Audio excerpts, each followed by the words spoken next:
Hi guys, welcome to the Fret Success Guitar Show. I like to share some tips and tricks on guitar playing, go through some gear reviews and the new things that are coming out, talk about the industry in general, interviews with people in the industry, and just some general chit-chat. So here we go. Hi guys, and welcome to today's Fret Success Guitar Show. Later on we've got Breaking Waves talking about their stuff, some guitar tips from some of my lessons, and then just some music to keep you guys entertained in between those sessions. So let's go.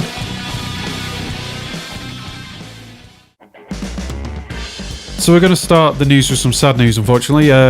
Bernie Torme, who actually did a brief stint with Ozzy Osbourne, has passed away at 66. He did some solo stuff and worked with the main man out of Deep Purple. But yeah, he was known for actually supporting Ozzy when he went through some tough times after Randy Rhoads disappeared after that freak plane crash. So yeah, anyway. So on to a bit of gear now. Mr. Paul Reed Smith has just announced a limited run of some SE Tremonti standard guitars. I'm a big PRS fan and I think the SEs are fantastic value for money. So he's doing a special run of only 300 I believe, and only available in Europe, so for you guys over there it's one to watch out for. Looks pretty tasty actually. So G&L have released a new guitar. It's the Fullerton Deluxe Skyhawk Double H. It's quite a classic looking guitar, but it looks quite neat. It's got a couple of humbuckers on there, the rosewood fingerboard, and they've done it in like a really cool looking grey and blue finish. It's also got some neat features like there's a push-pull coil tap, and it really gives you a nice convincing single coil tone that kind of really makes this guitar really quite a versatile axe. So you should definitely check it out. It's about £1,500 they're retailing it at, but it looks pretty sweet. And following on from that, Joyo have announced some new classic multi-mode pedals. The ones that they brought out are two little compact, really tiny pedals that combine wah and volume functions, which is quite cool because volume and wah pedals, they often take up a lot of space on your deck, so it's great to have these things. And they're not too pricey either, coming in at like $69, $79 for each of these pedals, so yeah, that concludes the news.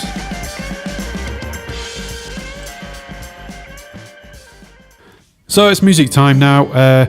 We've got a bit of a kind of relaxed, chilled vibe here now with a guy called Richard Moss from Northwest England. He's in a few bands, but his main one is Drop the Floor. This song is called Leaving Mount Vernon, and it came from his solo album Back to the Yellow Hills, which is really, really worth a listen. And it was actually written for and dedicated to his wife Chelsea, so have a listen.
That was just perfect. No voice, just the guitar. So it's time for a bit of a lesson now. I've taken this one from one of my YouTube videos, which was basically helping you beef up some of those original rock riffs that you may be writing. You know, you might know some D5, G5 chords, and you're just kind of struggling what to do to make them a bit more exciting. So this lesson will hopefully help you. See what you think. Let's beef up them riffs today. This is a technique I use in all my chord progressions when I'm playing in slightly heavier rock bands. And it's basically just hammering on and pulling off one note, and it really just gives an extra flavour to your rhythm. I'm going to play this in the key of D, but I'll just show you an example and then I'll take you through the principle of it.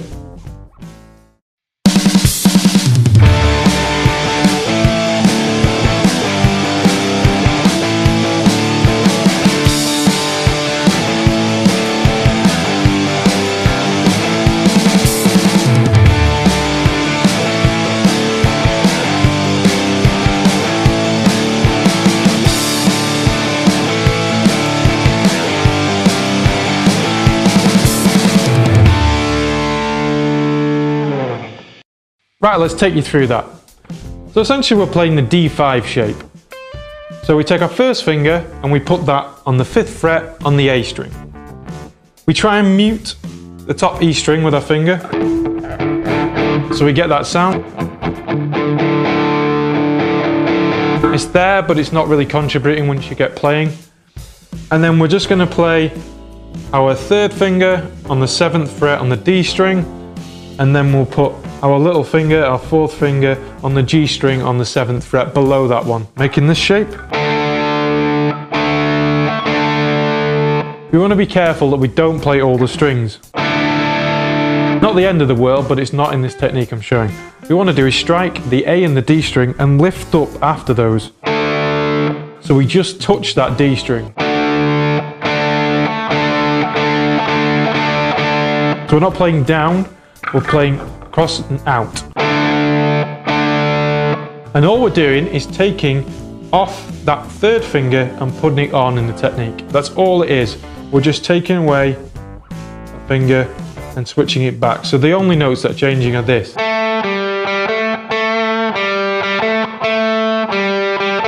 So the note moving from the A to the G is basically making that maneuver too.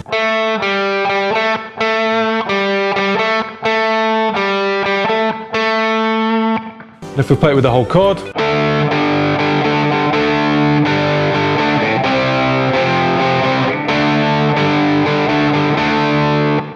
so do it slowly.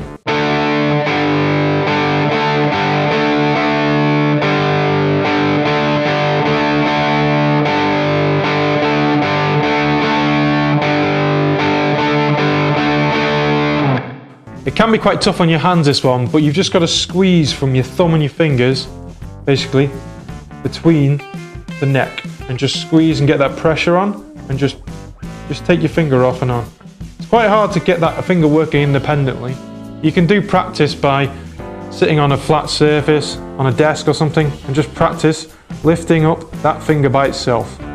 You don't even need the guitar. You can do that, and it just gives you strength. If you do this in all your fingers, it just gives you that strength to independently move. This is the hardest one to move. I think there's a tendon connecting them all together. But so if you lift that one, eventually the little finger will start to lift itself. That just gives you a technique. So just again slowly through all of the chords that I was playing in the demo.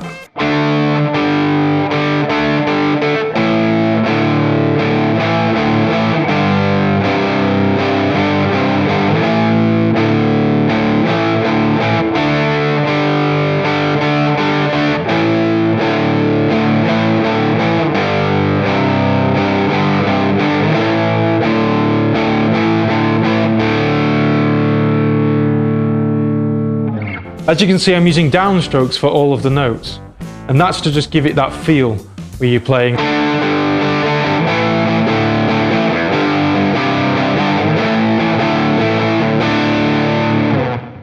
Cheers!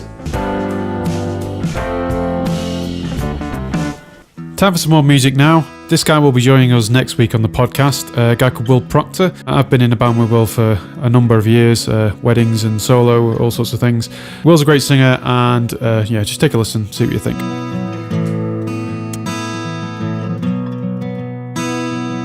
I know I was stupid to ask. The feelings in my heart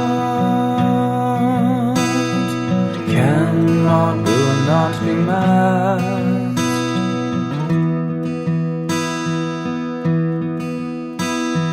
Really, do you really want to know why my heart sings every time you walk through the door?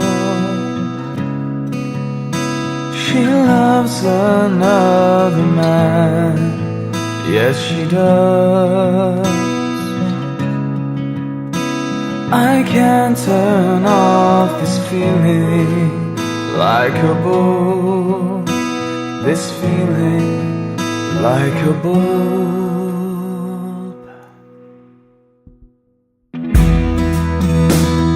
The pictures on the wall don't mean a thing at all.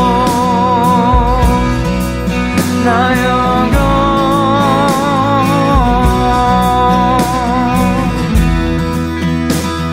The memories of you, the ones I cling on to,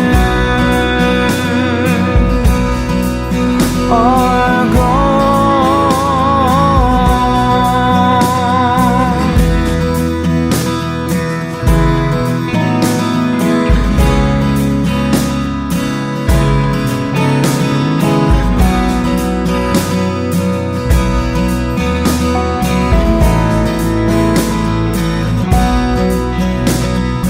My heart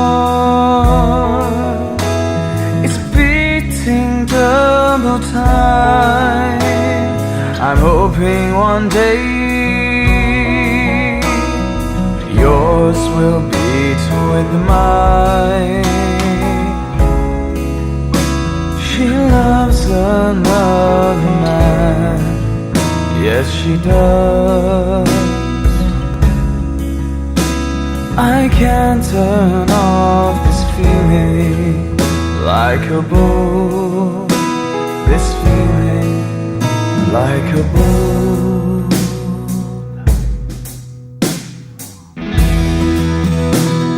The pictures on the wall don't mean a thing at all. Now you're gone.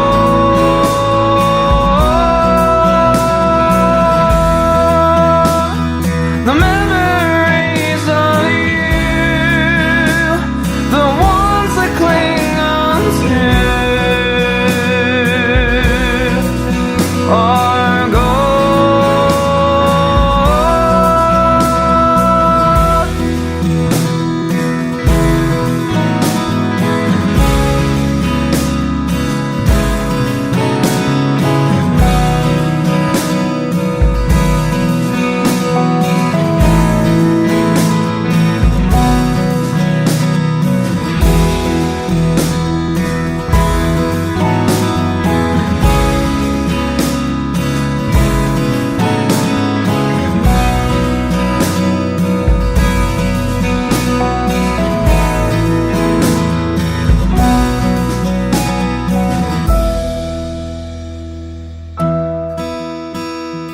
Pictures on the wall don't mean a thing at all.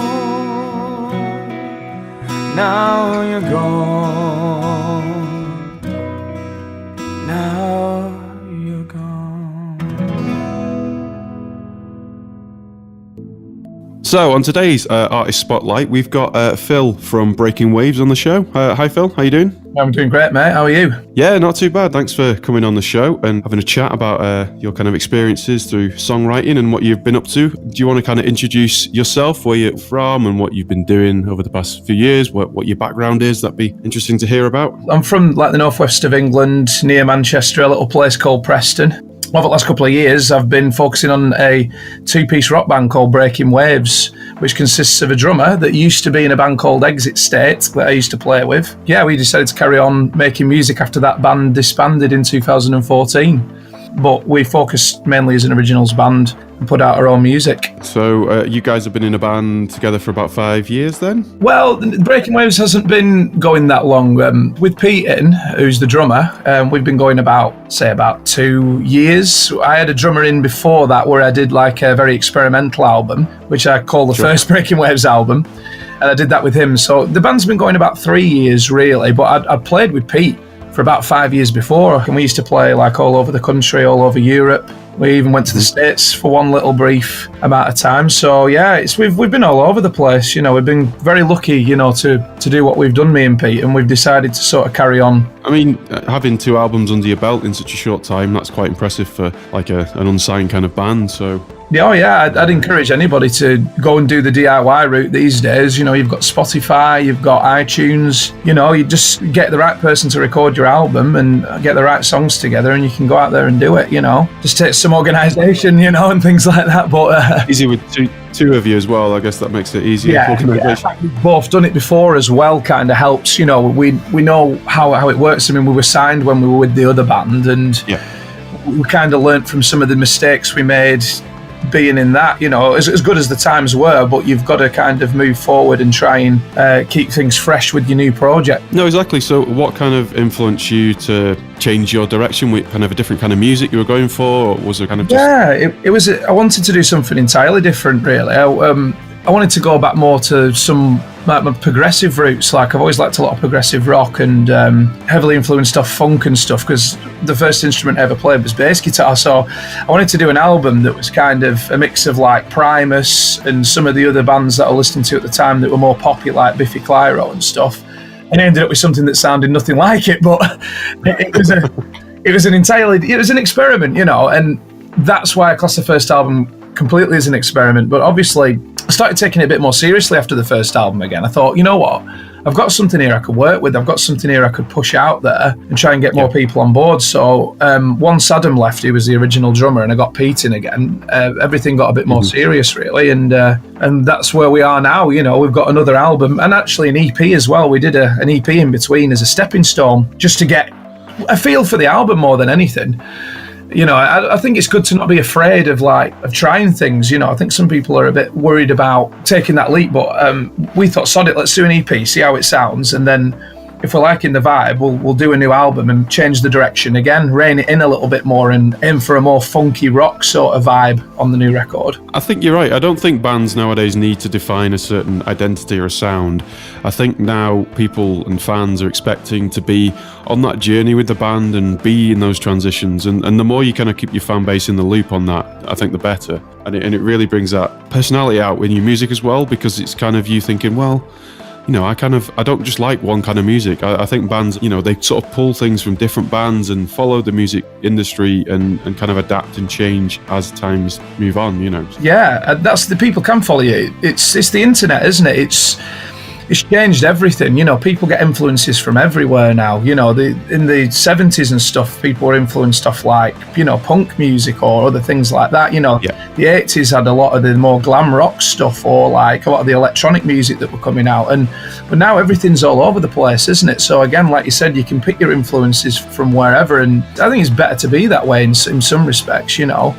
Amalgamation of like sounds within your own band as well. I mean, obviously some people only still like certain kinds of music, but me myself, I've always taken influences from everywhere really. Yeah, it makes it more interesting for you as an artist and a songwriter, because you're not tied to that bracket. And I always found when I was songwriting, I always thought I had to put myself in these little brackets, and each band would focus on certain kinds of material, but you don't have to do that, and you can be an artist and target whoever you really want to. Like you say, the industry's just changed with the accessibility of the internet. It's just made everything a completely different ballgame.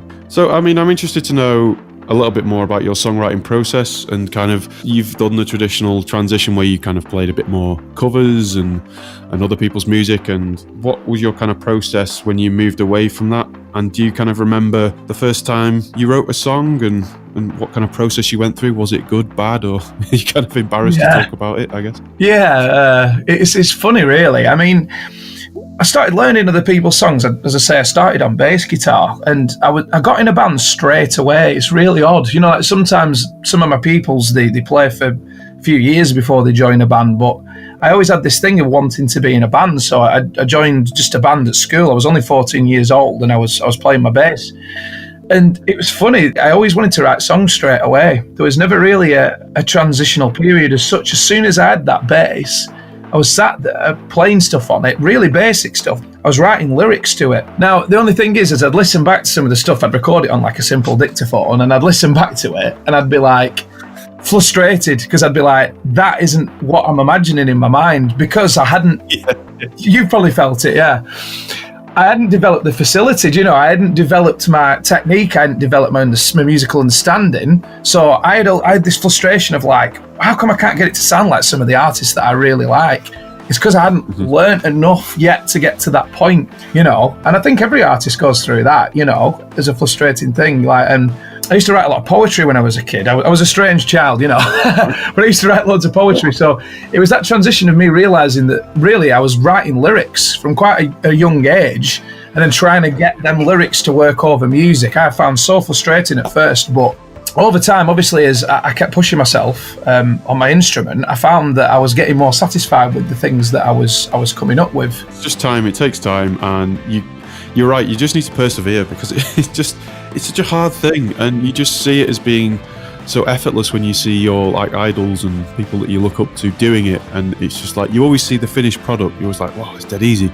You never see this back catalogue of people doing songs that are just terrible and going through that process. Yeah. Even bands that are established, they go through all these ideas, and I think there's a perception that it's just really easy. But having been in a background when you're writing poetry, I mean, lyrics has always been my difficult bit. I always write the music first and then go, right, I've got to write the lyrics. And then sometimes it'll go months without writing lyrics, and trying to get better at just going, right, I need to just write something and then just tweak it and try and work the other way around. So being in that background where you're writing poetry, it's such a good foundation to have, to be able to write the lyrics side, because that's what people relate to. I think as musicians, we sometimes forget that.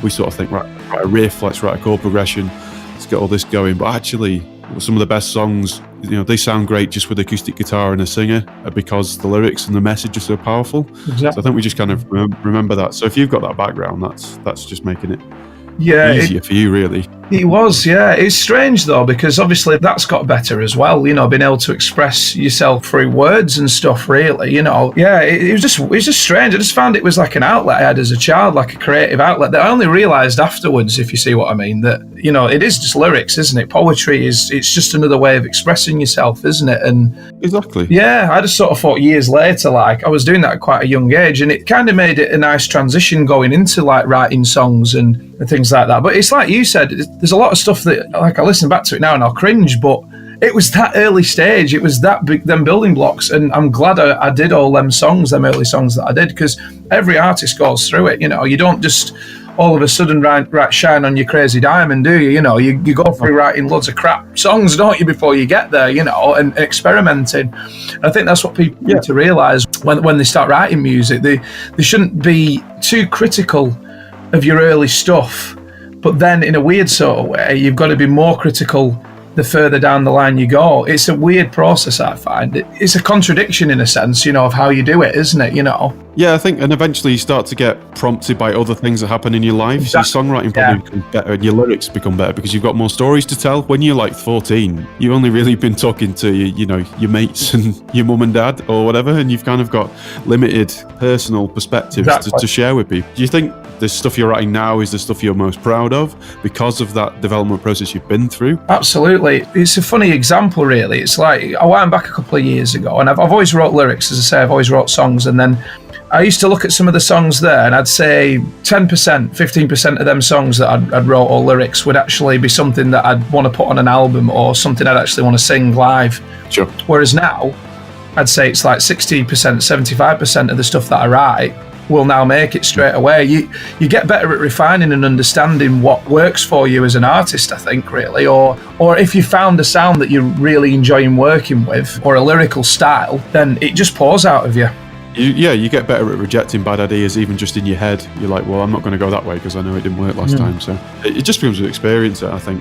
When you were starting to write, did you hit any kind of stumbling blocks, and was anyone there to kind of support you and help you through it, or were you kind of just fighting the battle on your own? I guess, did you form a band early on, and they kind of helped you through, or was a particular family member that kind of drove you or inspired you? Yeah, for me it was, well, with the band, we were just like, well, we were kids obviously, so we were writing all sorts of things, and some of it was good, you know, at the time, I suppose, for what we were doing, but it was just random, a lot of it, you know, and there was a lot of external ideas from, say, other people that I was working with, and that was good because we were kind of pushing each other. Because a massive encouragement for me was my dad realising that I wrote a lot of poetry, and as soon as I said to him, can I learn an instrument, he was literally like, right, yeah, this weekend I'm getting you a guitar. It's like he'd been waiting for me he knew what I was like when I was younger, and I think that was really good support, and I really appreciate that more now, especially as a teacher myself, and I see how some pupils are kind of, how they're encouraged by their parents as well. I can kind of see how that really helps, you know.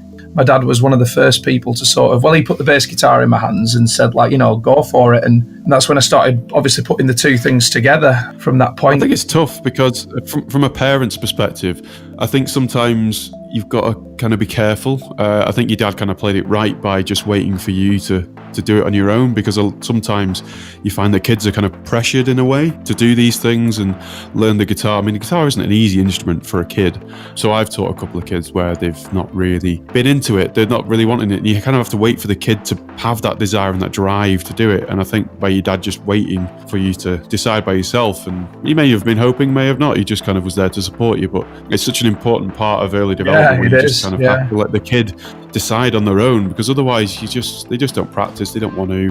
They can't go through the pain because they haven't got that drive. It's really funny. It's odd. I mean, at first I thought, I'll start playing bass because a lot of my friends were playing guitar. I wanted to be different, and thought, it'll be easier. And then, you know, a lot of kids think that, and it's like, bass, your hands are smaller, big stretches. And I was like, no, this isn't easier. But luckily, I was listening to a lot of Led Zeppelin and like John Paul Jones, and I was thinking like, actually, there's so much awesome technical work here. And then I started pushing myself then. At first I thought, it's going to be easier, this. But as soon as I sort of started playing it, I thought, you know what, I'm going to push myself. You know, I want to be as good as my friends who are like playing guitar. Some of them were like shredding guitar, and they've been playing a few more years than me. And I thought, you know what, I want to be able to do that on bass, you know. So luckily my attitude was right. But like you said, it was timing. I think it was the fact that he waited for me to come round to it. And like, some kids can be pushed too much. It can spoil it for some children. It's a shame, really. I mean, I see it as a teacher all the time. In the past, I've had people give up because they've been pushed too much by the parents to do it. And it's a shame because some of them kids can be quite the gifted ones as well, and you think, I wish they'd stuck at it because they'd have been great. But I mean, the parents want to support them and do what's right to help them later down the line. You also get the other side of it where you've got people that are like, you know, in their 40s, 50s, maybe even older. Talk people in like the 60s where they regret not starting young age, and it's really hard because then I think some of these people that haven't been able to pick up instruments I'm going to get my kid to pick it up because I regretted it. So it's hard. It's a hard balance, I think, to balance the two. But I think if your kid's going to play music, he's going to want to do it. You know, it's just going to be in him. Like, it's all I think about a lot of the time. It's just what you do. It's in you. You just have to.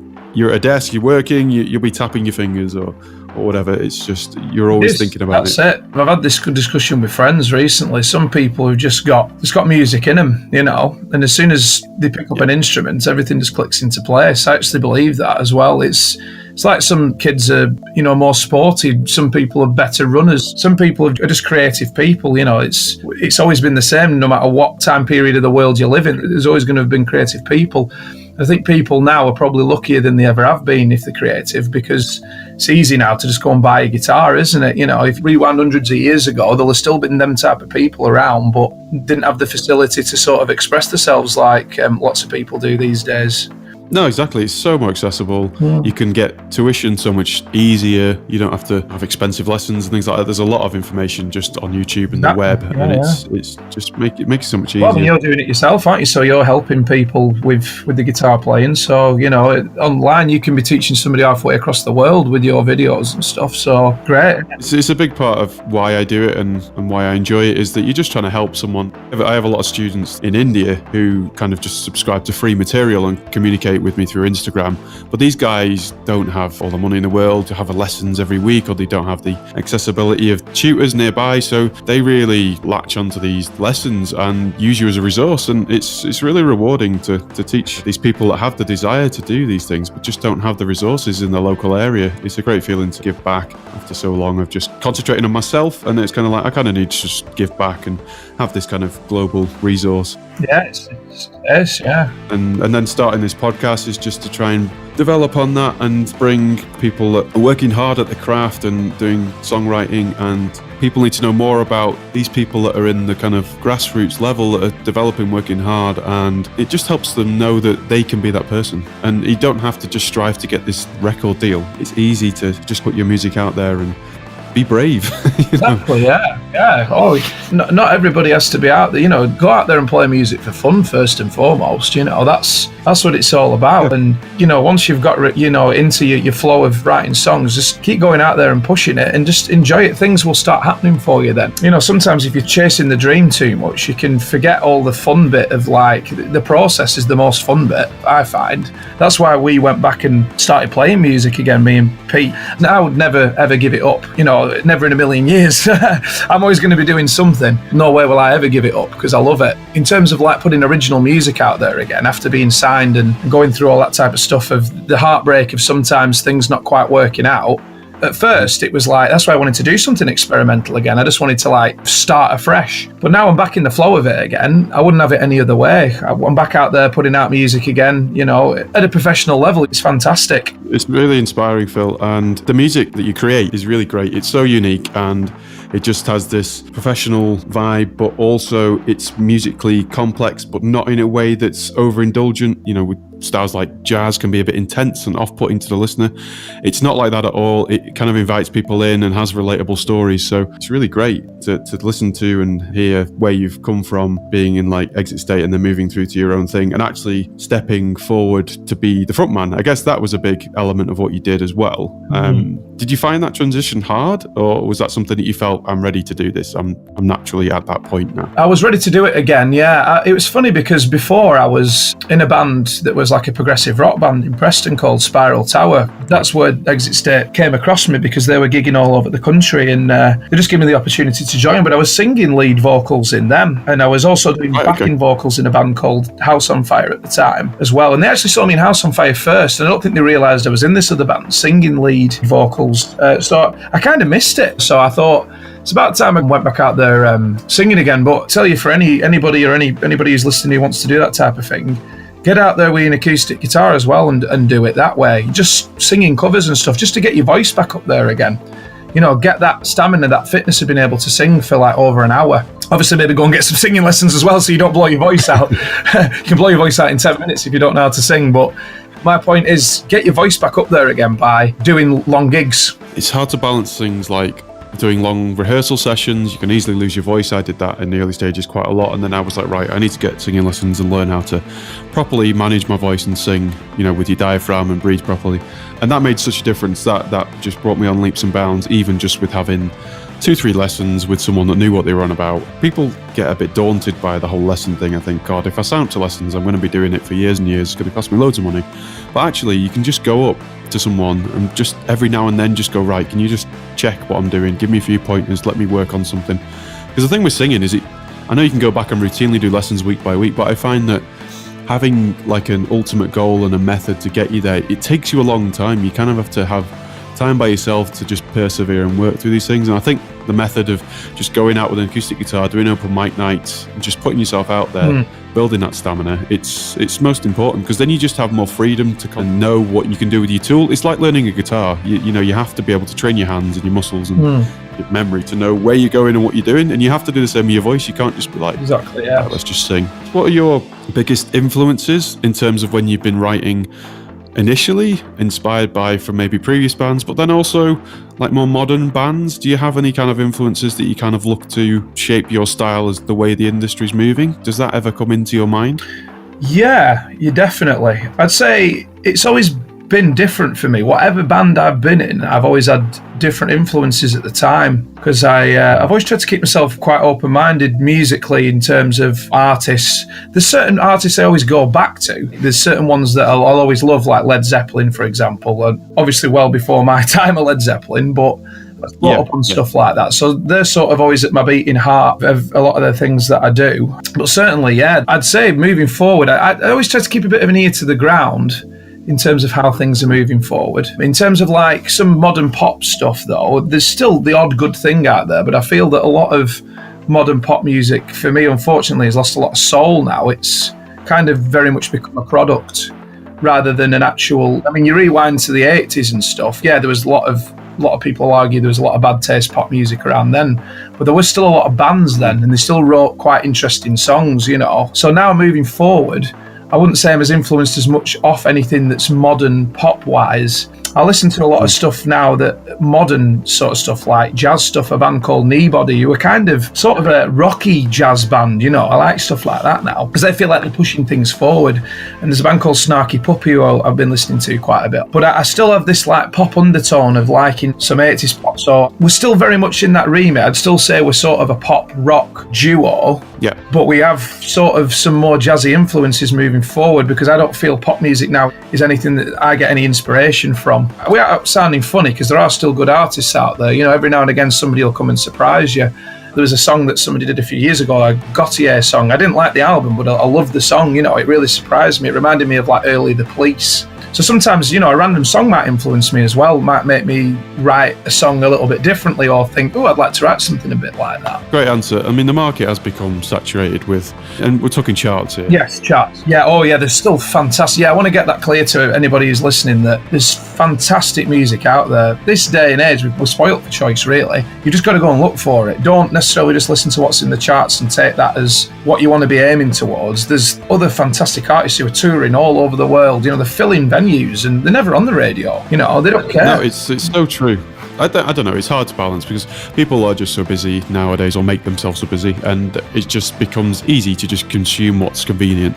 But just sitting down and going through Spotify playlists and just going through recommended artists, even they're just completely nothing to do with what you've just been listening to, but I've just come across a few gems, you know, that I've not really given much time to over the past few years. It just opens your world up. Just searching through unsigned bands, you could just find some gems, going to unsigned gigs, events, open mic nights, and just talking to people and finding out more about your local industry. And there's so much good stuff even in a local city to just go and explore and find out. Have you found it good in Calgary? Have you found some bands that you follow in there now? Yeah, and there's a good scene, a good undercurrent scene, because, I mean, from a perspective from outside, country music is massive. Yeah. So it's quite saturated with country, but there's a lot of underground bars where you still get the place filled out, and you've just got these rock bands that are just working hard. And there's quite a big rap scene, actually, quite an underground hip-hop, which is quite impressive as well. It's not like what you would listen to on the charts. It's kind of a good amalgamation of older hip-hop rap type stuff with kind of a modern sound. Yeah. I'm trying to get some of those guys on the show in the next few weeks. So I think one of the good things about nowadays is that people are becoming open to collaboration a lot more.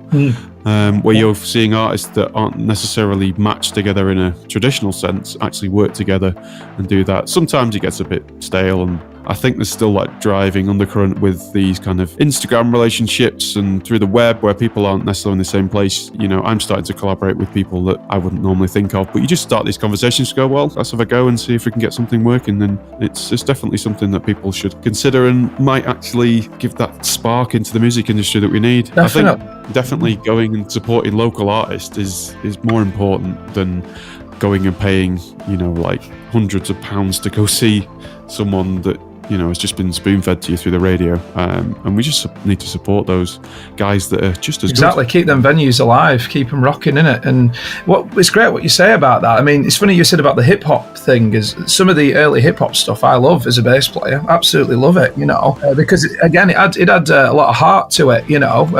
Some of them people from really depressed areas, you know, and they really came across with some strong lyrics, you know, a lot of passion in the music. Again, so I feel that some modern rap's been really watered down and modern hip-hop's been really watered down.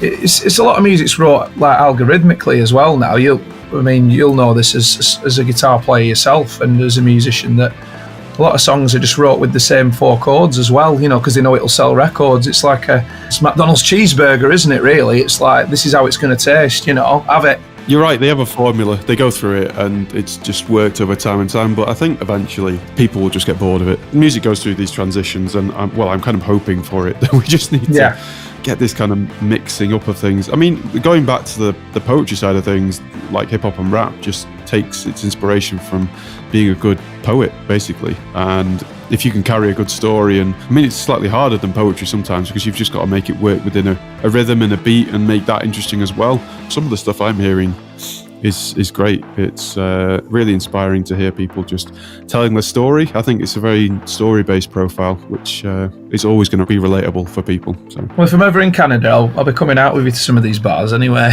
we'll go and watch some artists or whatever. That's great for you, though. It's interesting because you're from the UK as well. So if you work with an artist over there, you've got such a different input in terms of how you were both brought up, and you know how your influences will be different as well. I mean, obviously, like you say, the internet, you might be listening to the same type of artists, but your life very much affects how you write and your experiences, like we were mentioning before. So again, you're going to have different writing styles. Every musician has a different writing style to the next person, providing you're not too like obsessed with trying to be like another artist. I mean, that's another good point I'd want to give anyone. Don't try and carbon copy any artist. Don't think, I want to be like that artist. I think it's a bad way to approach writing music, because you're just going to sound like him, you're just going to copy him, and there's not going to be any soul. It's all about getting your soul across. And I think other artists as well, other musicians, can sniff that out. You know, you can smell it. You know, when somebody's writing something that's meaningless, you know, you can tell it just doesn't come across right to me. even non-musicians, they pick up on that. They know that. They know when someone's authentic. Yeah. I mean, that's one thing I've definitely picked up on going back to the country scene, is that country may not be everyone's taste, but the strong thing about country music is that it always has that consistent thing that country artists just always try and tell a story. And songs in country music, I mean, there's the modern kind of pop country, but the underground kind of country is always trying to keep them authentic and tell a story about like a trauma in their life or something positive in their life. And country music's really always stayed true to that, really. So that's something interesting that I've observed living in Calgary, is that you do get that kind of perspective by country music all the time. Puts it on its head for me, because I generally concentrate on just getting the riff right, just being a guitarist typically, or getting the song lyric, but just having that potent story behind it to just make it so relatable just gives you that edge. And I think taking that from something as maybe simplified as country music just gives you that kind of wholesome feel, which is often overlooked, I think. The story's there, that's the beating heart of it, isn't it? And everything else can just sort of fit around it, rather than, like you say, having a riff and then having to fit everything else around that. Yeah, there's different approaches though, isn't there, for whatever style you're doing as well. You know, some suit being that other way around as well, don't they? Like if you're... There's no rule.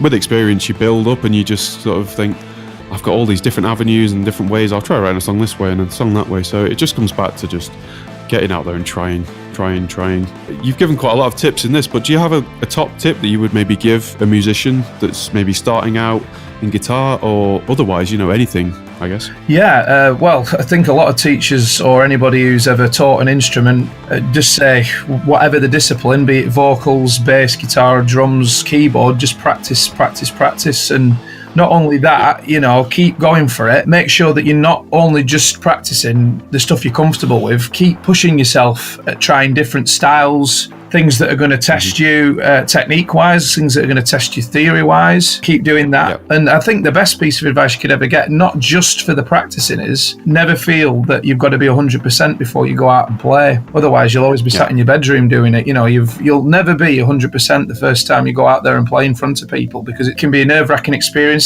You might be somebody who doesn't get a lot of nerves from it, but you're going to make mistakes the first time you play, and there's nothing wrong with that because you'll learn from them. I suppose my point is, don't worry about it being 100%. 90%'s fine, 80%'s fine. Just get out there and do it, because otherwise you're just never going to learn. That's how you'll learn more, is by gigging and playing in front of people. Also, as well, it's like learning a language, isn't it? It'd be like being amazing at speaking a language, but not actually going and speaking it to anybody. Do you know what I mean? Yeah, that would be bizarre, wouldn't it? Yeah. That's exactly what it is. I mean, I get people message me through Instagram, and they kind of ask for advice and stuff, and I'm like, how long have you been playing, so I can establish what you've been doing? And you get guys going, I've been playing like 7-8 years or whatever, and you're like, okay, are you in any bands? Have you played in any bands? Like, no, I just play in my bedroom. And it's just like, well, that's probably why you're getting stuck. It's part of the process. You need to put yourself outside your comfort zone, sitting in your bedroom. If you have aspirations to be better than you are, I think it's just as important as learning your scales, your chords, all those sorts of things. It's 50-50. I think you have to go out and get that experience playing. The first time I went on stage, I just couldn't do it. I was like so nervous, but then now you just walk out as if it's nothing. Exactly, yeah. You have to go through that process of being scared to just go through it. I think you're right. It's a great tip, Phil. But, just practicing and practicing. But then the putting yourself out there and just being conscious about doing it is just so important. Yeah, of course. The way to sum it up is getting yourself ready to do it. So you've got to practice enough. Don't get caught up in thinking you've got to be perfect. And that's the point, really. Yeah, you have guys that have mastered like scales and modes and all sorts of technical things, and then they've never been outside the bedroom. No. And it's like, well, why are you learning? You're just learning this to be technically amazing, which is fine, but you must have that desire to go out and maybe not perform, but just be in that songwriting process where you're with other musicians. I mean, even that's something that people don't do, is they just kind of sit and whittle away, It depends what context as well, and obviously I knew the question was more triggered for people who are wanting to be in bands or wanting to be performers, but also now we've obviously, as we know, you could just start a YouTube channel, and as well, if you become a really accomplished player, you can actually maybe create a channel doing that yourself, recording your own music. And obviously you'd never get out there and do anything, and you'd never play in any bars, or you'd never do that type of stuff. But I know there are some artists that do that now, who quite popular guitar players. That's their outlet. That is their outlet. That can be a thing for you as well. So you don't necessarily have to go out there and do it. But I often find, though, these people that are the really good ones, the ones like, there's a few I've watched. There's like Jared Dines, isn't there, and Stevie T and people like that. You'll have seen them.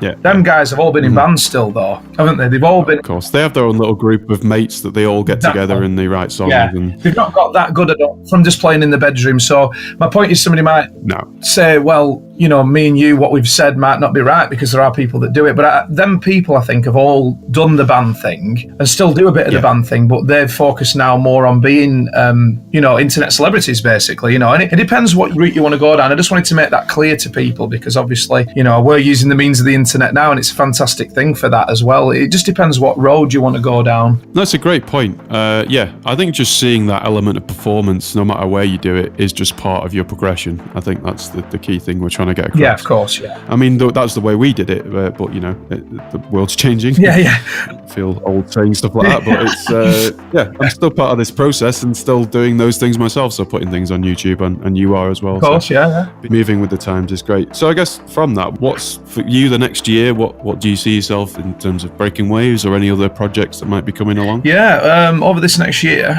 well, we're still pushing the new album out there. We're doing quite a few festivals. Unfortunately, Pete's not going to be doing some of them festivals with me over the 3 months because he's having a bit of time off. But I've got somebody else coming in, and like I say, luckily there's only 2 of us, so again, it makes it nice and easy. He's learned a 45-minute set, and that's fine. We're going out playing some festivals, just putting the CD around more. It's a matter of just getting the music out there and generating enough money and back into the pot so that we can do another album next year. So you're writing towards that next album as well in the background? Yeah, we're doing that as well. Yeah, so it's more of the same. It's been great this year, though. Last year was a bit of a learning curve, if I'm honest, how things have kind of changed a bit as well. We feel that certainly in the UK, we find that less is more in terms of gigs these days, which means get a gig in a good spot, a place where it's quite a well-attended venue, and then keep going back to that venue, but making sure you stagger it and promote it enough. And we've found that it's got nice and busy every time we've done that, rather than just sort of playing venues here, there and everywhere, which is kind of what you've got to do in the first place to just get a feel for things. But it's a surefire way to lose a lot of money, or you'd be investing a lot of your own money into it, which you kind of have to do in the beginning. Yeah. You've got to kind of find these little pockets, these venues that get the people in, and then promote at them venues and get your band back in them venues. I mean, it's easier said than done. Like I say, you've got to do a bit of scouting around before you come across them. And we've been playing together for like a while now and done this for a while, but once you find them little hotspots, go in there and keep playing them venues, and you'll find that your crowd will grow naturally that way as well. You find that playing in venues and getting to know the venues more, and they know you more, you actually get more opportunities to play with some of the bigger bands that come into town. Yes, yeah. So you can actually latch on and be thought of as a first band. I mean, we played some fantastic support slots just on the back of just being in with the promoter at that venue. That's it. That's the key, promoter. Just promoters and promotions always a key thing. Like, again, using the internet, keeping people accessed by like doing little videos here and there and letting people know where you are, or you know, like 2 weeks time we're going to be here, we might put a little video on and mention that, you know, just keeping friendly with your fans and keeping people engaged. I mean, it is hard these days, because there's been quite a lot of venues. I'm not talking for obviously Canada or the US, but in the UK certainly there's been a lot of venues shut down. So the less is more approach does work quite well, because there's still people out there that want to come and watch live music. And you know, we've not been doing as many gigs, but the gigs have been better attended for it. You know, we've been a bit more concentrated on the right venue and the right crowd, really, you know, focusing the people to that event and promoting it online and sending posters, still like physical posters, to the venue. So it's a bit of the old and the new, really, the old-fashioned way of doing things, and obviously keeping with the times as well, because like we keep saying, you've got to do that or you'll get left behind, won't you, really? You've got to keep rolling with the times. Yeah, I think it's kind of at the moment, advertising-wise, it's definitely a mix of physical and digital media, and I think focusing on less venues is a great idea. You start to pick your favourites and just know what works. And then you get more opportunities from those, you know, you get people along that then spread the word, and you can actually start to find out where your fans are based online through, you know, the tracking, and see where they are and start to plan where you can reach out and do those things and reach their friends through, you know, things like Facebook advertising, boosted posts and all these sorts of things. Exactly, That's really interesting, Phil, and it sounds like you've got it in your mind what you're doing, and you're still on a promotional attack, but it's you kind of have to do that, especially when you're doing an album. You've got all the songs to play with, and you can get those out as singles and just follow that promotional train and just get yourself out there. Sticking at it so hard and doing so well at it, it's inspiring, Phil. It's good. It's more videos as well, because they've always been good, you know. The videos have always helped promote the singles, like you said, you know. There's so many ways to do it, which is great, and it's just like refining everything, isn't it? Making sure that everything's of a really high standard as well. I've got a couple of slightly off-the-cuff questions, I guess. Not off-the-cuff, but off the track, if you like. We've just been talking music, so, you know. Really interesting to have you on, Phil, because you kind of give this insight, such a collective insight from all these years of playing, that it inspires people, I think, to just stick at it. And you've given a few great tips that, people, I think, will take note of and carry through. So I guess some of the more silly questions are, if you could have been present at any moment in time, do you know where you would be, where you would pop up if you had the DeLorean from Back to the Future? Where would you go and sort of be for maybe a week or two? That's such a good question. You're going to think I'm crazy, but I'd have to go back to when there was no people around, if I'm honest. Dinosaurs, Cretaceous period, believe it or not. I don't think I'd last a week though, mate. I think it'd be incredibly dangerous. That's interesting. So you're like a history, science nerd type thing? Oh, it's a funny one. It just fascinates me how there was creatures around on this planet that were nothing like anything else that's been left behind, you know, really, you know, roaming these giant lizards. I'd have loved to have seen it, mate. I'd have been in my car though. I'd have had to stay in the car for like a week, you know, and hope nothing like tipped it over like in Jurassic Park, you know, or anything like that. Keep the window up, keep the doors locked. Yeah. It's a funny one for me, really. I think if it was like in terms of our times though, or times of man, I'd say probably as a musical thing again, it'd be Woodstock '69. just a great. I think it was just a great time for music. There's a lot of experimentation going on again then, and anything sort of went in terms of what was going in the what was known as the charts then, weren't it? You know, all sorts of artists were getting in there, and Woodstock was that real amalgamation of when everything was sort of coming together musically. I just think it had been such an amazing, like, liberating time, like, because sometimes people, it's such a fashion thing, isn't it? Or, well, music always has been to a degree, but sometimes now people only listen to stuff because their friends are listening to it. But like then, it just felt like there was more of a liberal sort of approach to like somebody like Hendrix, for example. You know, like this really experimental sort of guitarist at the time. You know, he was like pretty much headlining the festival, wasn't he? You know, and there was people turning up in the hordes. I just think it was probably quite a magic time to be around then in terms of music. No, they're both pretty interesting examples, Phil, because I think being back in Woodstock would be pretty fantastic. And not just that, just maybe the era, the period, just because I think it was so exciting. There was a change happening where we'd kind of been through, you know, the war, and then the 50s kind of was starting to edge on guitar music, and then when we hit the 60s, that was really when it started to hit its own flow, like late 60s. That was when we were starting to get to more maybe what music inspires us the most. So it's it's a good pick, really. What is your perfect pizza? What would you put on? Oh, perfect pizza. Well, my perfect pizza, I already had it like a few weeks ago in a place called Manchester, a place called Crazy Pedro's, believe it or not. They do. Have you been to Crazy Pedro's? Yeah, it's fantastic. What did you have? Oh, it's a 16-inch pizza. It happens to be one of my favourite foods. Is pizza. I'm supposed to be into my fitness, but pizza's my downfall. So it's such a funny question you asked me. No, the one I'd be rocking is it's like basically the pizza that I really like is. It's a mix of loads of different things like on top of it. It's got chicken on it, it's got pepperoni on it, it's got all sorts of things on it. Just pizza as a general, mate. I just love pizza. I'm getting hungry thinking about this now. Yeah, cool. Yeah, no, Crazy Pedro's is a great little spot if you are in Manchester. It's cool. They've decorated it really interestingly, and they do like quite weird toppings, don't they, as well? They've got like loads of crazy ideas, hence the name Crazy Pedro's. Yeah, I know. I've been trying to eat sort of less meat recently as well, but the problem is that there's pizzas like that out there that exist, you know, and it's.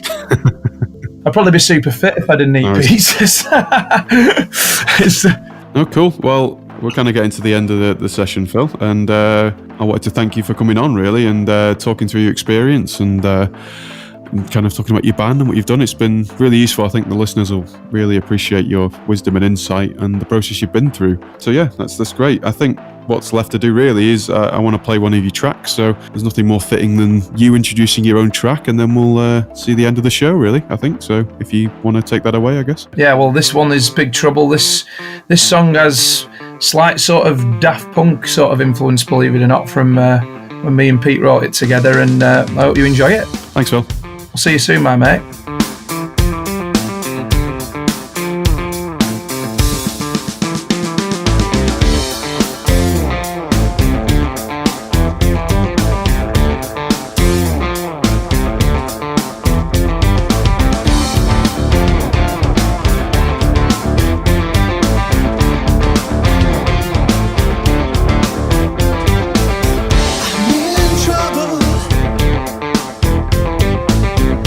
In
Thanks for tuning into the show today.